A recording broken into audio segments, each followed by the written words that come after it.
I think at the highest levels of the game, you can't be rolling around fat at 230 and fight those guys, you know. We saw that in the Bigfoot Silva fight. You know, Bigfoot Silva he walks around at 290 pounds.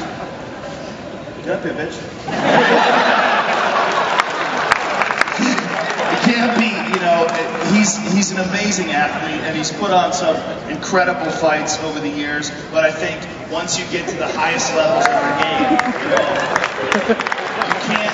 you can't come in fat, you can't be, you know, fighting way above your weight class. He should be at fight. Look, there's guys at 185 that are bigger than him. Anthony Johnson's way bigger than Fedor. That's reality. He's bigger in his frame. He's bigger, you know, he walks around heavier than him. Like, really? I mean, Anthony Johnson, when he's 230, he's not fat. He's not fat. 230 is a big swole up 230. You know, I think Fedor is an amazing talent, incredible athlete. I really admire his mind and his mindset when he goes in to compete. It's really fun to watch, man, that he's so nonchalant with his big belly and goes there and fucks people up. But the reality is that's not going to work at the upper echelon of the sport anymore, at least.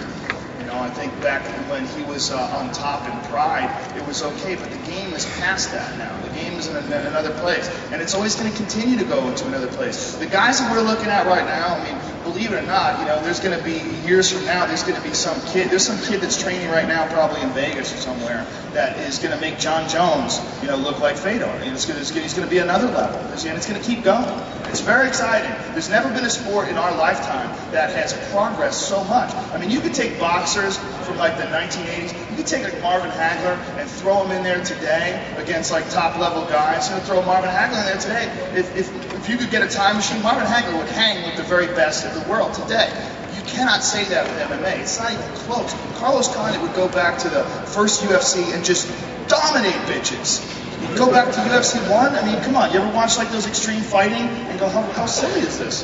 There's a massive difference in the skill level of fighters just 14 years ago. I mean, that's crazy. That's never happened before in any sport in our lifetimes.